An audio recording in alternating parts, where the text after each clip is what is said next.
नमस्कार. श्री स्वामी समर्थ. आजचा दिवस तुम्हाला खूप छान सुखाचा समाधानाचा जाऊ देत, हीच मी स्वामींच्या चरणी प्रार्थना करते आणि आजच्या या नवीन व्हिडिओला सुरुवात करते.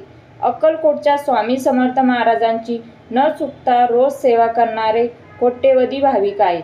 अनेक जण स्वामींशी घरातील सदस्य असल्याप्रमाणे संवाद साधतात. स्वामींवर सगळी काळजी चिंता सोडून स्वामींची सेवा करण्याच्या दृष्टीने अनेक जण त्यांच्या ग्रंथाचे नियमितपणे पारायण करत असतात.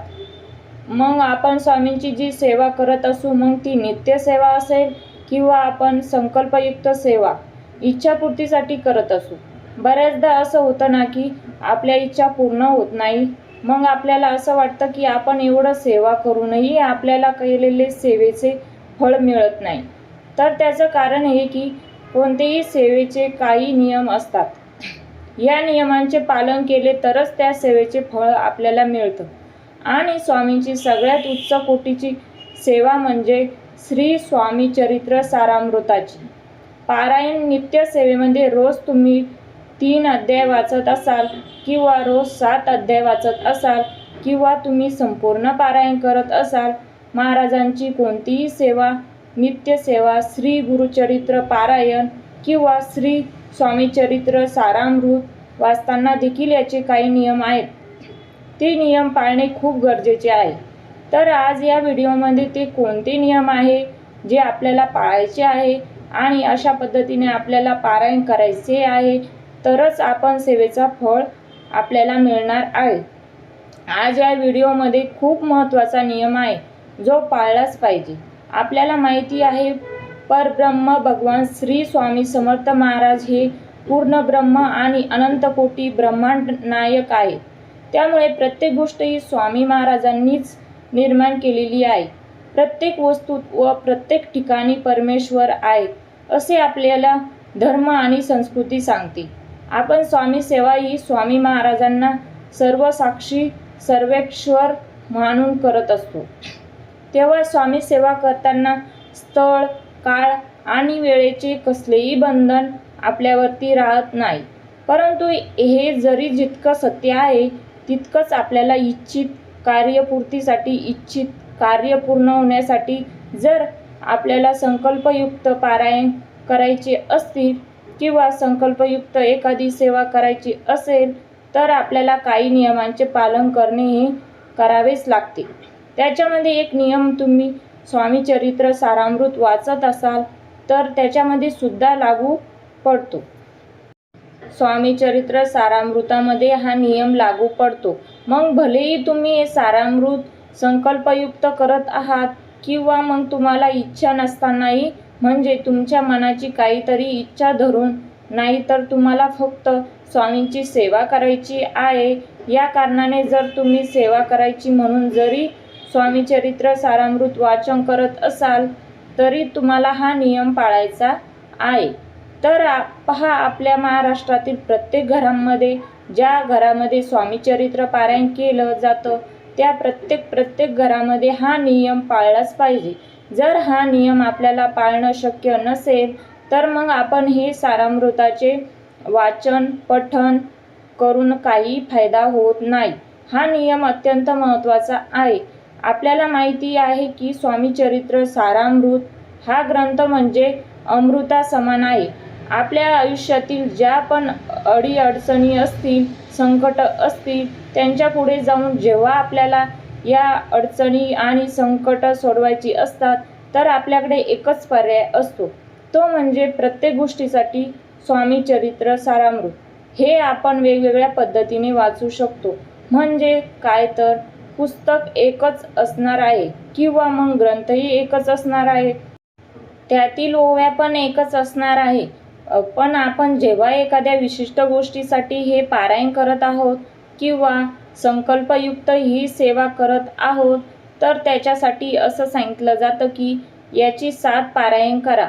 फलश्रुतीसाठी कशा पद्धतीने पारायण करायचं आहे ते सुद्धा आज आपण आता बघणार आहोत. तर आपल्याला जर एखादा आजार असेल आणि तो बरा व्हावा यासाठी जर आपल्याला पारायण करायची असतील, तर आपण या ग्रंथाची 7 पारायणं केली तर त्याचा चांगला फायदा होतो. आपल्या मुलांना अभ्यासामध्ये यश मिळावं किंवा परीक्षेमध्ये यश मिळावं यासाठी सुद्धा 7 पारायण संकल्पयुक्त करावेत। जर आपण 7 पारायण केली तर त्याचा खूप चांगला रिझल्ट आपल्याला बघायला मिळत असतो। आता हे पारायण विद्यार्थ्यांनी करायचं की आई वडिलांनी करायचं, कोणीही केलं तरी चालतं। म्हणजे विद्यार्थी पण करू शकतो आणि आपणही करू शकतो। अशा पद्धतीने विद्यार्थ्यांना शक्य नसेल, आई वडिलांनी सुद्धा त्या विद्यार्थ्यांसाठी करू शकतात। परंतु जर ते विद्यार्थी करत असतील, म्हणजे आपली मुलं जर करत असतील तर अतिशय उत्तम आहे। त्यांना नक्कीच तुम्ही हे पारायण करू द्या। त्याचबरोबर विवाह जमून तो निर्विघ्नपणे पार पडावा असं वाटत असेल तर आपण एका दिवसामध्ये एक स्वामी चरित्र सारामृताचं संपूर्ण पारायण संकल्पयुक्त करू शकतो। त्यानंतर नोकरी मिळवण्यासाठी किंवा मग व्यवसायामध्ये यश मिळवण्यासाठी सुद्धा आपण स्वामी चरित्र सारामृताचे पारायण करू शकतो। त्याचा खूप चांगला फायदा होतो। आपल्या मालमत्तेची अडकलेली काम जर पूर्ण करायची असतील तरी सुद्धा आपण 7 पारायण करायची असतात। हा पाठ करताना आपण नेहमी श्रद्धापूर्वक करावा आणि त्याचबरोबर आपण याचा संकल्प केला तर त्याचा चांगलाच फायदा मिळतो। म्हणजे आपण कोणतीही सेवा करताना ती संकल्पयुक्त करायची आहे, मनातून करायची आहे, म्हणजे लवकरात लवकर आपली इच्छा पूर्ण होते।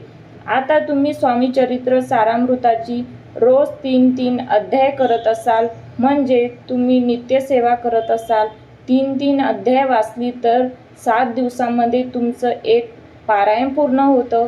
या ग्रंथामध्ये एकूण 1 ते 21 अध्याय दिलेले आहेत। रोज 3 पारायण केली तर 7 दिवसांमध्ये 3, या पद्धतीने 7 दिवसांमध्ये तुमचं एक पारायण पूर्ण होतं। अगदी त्याच प्रकारे रोज जर तुम्ही 7 अध्याय वाचले तर 3 दिवसांमध्ये तुमचं एक पारायण पूर्ण होतं। त्याचबरोबर जर तुम्ही संकल्पयुक्त ही सेवा करत असाल, जसं व्हिडिओमध्ये मी आधी सांगितलं की तुम्हाला जर 7 पारायण करायची असतील, म्हणजे रोज तुम्ही गुरुवारपासून जर सुरुवात केली तर गुरुवार ते पुढच्या गुरुवारपर्यंत तुमची 7 पारायण पूर्ण होतात। मग यासाठी तुम्हाला या ग्रंथामध्ये दिलेली 1 ते 21 अध्याय एकाच बैठकीत पठण करायचे असतात। पण त्याआधी तुम्हाला संकल्प करायचा, तुमच्या इच्छापूर्तीसाठी किंवा तुम्ही स्वामींसाठी ही सेवा करत असाल तरी देखील संकल्प करा। संकल्पामुळे आपण त्या सेवेशी बांधले जातो आणि आपल्याकडून स्वामी महाराजांची ती सेवा निर्विघ्नपणे पूर्ण करून घेतात। आता ज्या दिवशी तुम्ही पारायण करणार आहात तर नुसतं या ग्रंथाचं पारायण करून चालणार नाही। तुम्हाला 11 माळी किंवा 1 माळ तरी श्री स्वामी समर्थ या षडक्षरी मंत्राचा जप करायचा आहे। त्याचबरोबर तुम्हाला 11 वेळा किंवा 1 वेळा तारक मंत्राचे पठण करायचे आहे। आणि जर तुम्ही नित्यसेवा करत असाल, नित्यसेवेमध्ये देखील तुम्ही 11 माळी महाराजांचा श्री स्वामी समर्थ या षडाक्षरी मंत्राचा जप करू शकता। तेवढ्या माळी करणे शक्य नसेल तर किमान 1 माळी तरी तुम्हाला रोज मंत्राचा जप करणे आवश्यक आहे आणि तुम्हाला तारक मंत्राचे देखील 1 वेळा पठण करायचे आहे। एवढी सेवा तुम्हाला करायची आहे। तुम्ही कोणतीही सेवा करत असाल, संपूर्ण पारायण करत असाल किंवा नित्यसेवा करत असाल तरी देखील तुम्हाला या सेवेसाठीच एक नियम पाळणे अत्यंत आवश्यक आहे, तरच तुम्ही केलेल्या सेवेचे फळ तुम्हाला मिळेल। आता तुम्ही या सेवा करताना तुम्हाला कोणते नियम असतात का किंवा कोणते नियम पाळले पाहिजे का, तर हो, असे काही नियम आहे की जे आपण पाळायलाच हवेत। मांसाहार जो प्रत्येक सेवेमध्ये, प्रत्येक पूजेमध्ये वर्ज्य मानला जातो। आपण जेव्हा मांसाहार करून एखादी जर पूजा करत असाल तर ती पूजा कधीही सफल होत नाही किंवा मग त्या पूजेचा फरक कधीच मिळत नाही। याच्यामुळे आपण घरामध्ये तुम्ही कितीही पूजा करत असाल, देवदेव करत असाल तरी सुद्धा तुमच्या अशा पद्धतीने पूजा केल्याने देखील कधीच काहीच फायदा होत नाही।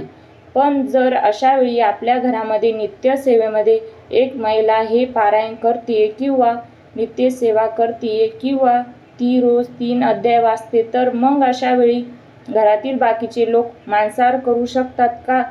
तर तुमच्या घरामध्ये जर मांसाहार होत असेल रोज, म्हणजे बऱ्याच घरांमध्ये मंगळवार, बुधवार, रविवार, शुक्रवार असे, पण जे आठवड्यातून जे आपण खाण्याचे वार आहेत त्या वारांमध्ये जर प्रत्येक वेळी मांसाहार होत असेल, काहीतरी अशा पद्धतीचं बनवलं जात असेल, तर त्या घरातल्या स्त्रियांनी हे नित्य सेवेमध्ये स्वामी चरित्र सारामृत वाचन करू नये. कारण रोजच त्या गोष्टी घडतात. मग तुम्ही त्या गोष्टी घडत असताना स्वामी चरित्र सारामृत कसं वाचायचं हा तुम्हाला प्रश्न पडला असेल, तर तुम्ही एक दिवस जो असतो, आता आपल्या प्रत्येकाला इच्छा असते की हो आपले दुःख कष्ट दूर व्हावेत किंवा मग स्वामींच्या आपल्या हातून काहीतरी सेवा व्हावी, आपण हे स्वामी चरित्र सारामृत पठण करायचं आहे किंवा वाचायचं आहे. मग तुम्ही कोणत्या दिवशी हे वाचू शकता, तर तो दिवस आहे गुरुवारचा दिवस. गुरुवारच्या दिवशी तुम्ही पूर्ण स्वामी चरित्र सारामृताचे एक पारायण करू शकता. जर तुमच्या घरामध्ये असं होत असेल, आता तुम्ही 3 अध्याय मिळून जर आठवडाभरामध्ये एक पारायण करत असाल, तर त्यापेक्षा तुम्ही फक्त गुरुवारच्या दिवशीच एक पारायण करा. म्हणजे या ग्रंथामध्ये असलेले 1 ते 21 अध्याय एकाच बैठकीमध्ये पठण करा. म्हणजे तुमच्या मनातील सर्व इच्छा पूर्ण होतील. आणि तुम्हाला पारायण तर करायचं आहे, परंतु आपल्या घरामध्ये मांसाहार पण होता कामा नये. मग अशा वेळी तुम्ही गुरुवारच्या दिवशी घरामध्ये मांसाहार न करता, म्हणजे घरामध्ये बाकीचे लोक खात असतील, तुम्ही खात नसाल तरी सुद्धा त्या दिवशी, म्हणजे ज्या दिवशी तुम्ही श्री स्वामी चरित्र सारामृताचे पारायण घरात करणार आहात, त्या दिवशी तुम्ही घरातील लोकांना खाऊ नका असं सांगा. मग त्या दिवशी मांसाहार पूर्णतः वर्ज्य असला पाहिजे. मग तुम्ही त्या दिवशी स्वामी चरित्र सारामृत याचा पाठ जो आहे तो पूर्ण करू शकता. म्हणजे याचं एक पारायण करू शकता. त्याच्यानंतर रोज, ज्या घरामध्ये रोज नाही पण कधीतरी 15 दिवसातून एकदा किंवा महिन्यातून एकदा मांसाहार होत असेल, तर अशा घरातल्या स्त्री किंवा अशा घरातील कोणताही व्यक्ती स्वामी चरित्र सारामृताचे नित्य सेवेमध्ये जे आहे ते पाठ करू शकतात. फक्त तुम्हाला ज्या दिवशी, म्हणजेच तुमच्या घरामध्ये मांसाहार होणार आहे त्या दिवशी आपण हे पाठ जे आहे स्वामी चरित्र सारामृत जे आहे ते सकाळी वाचन करायचं आहे.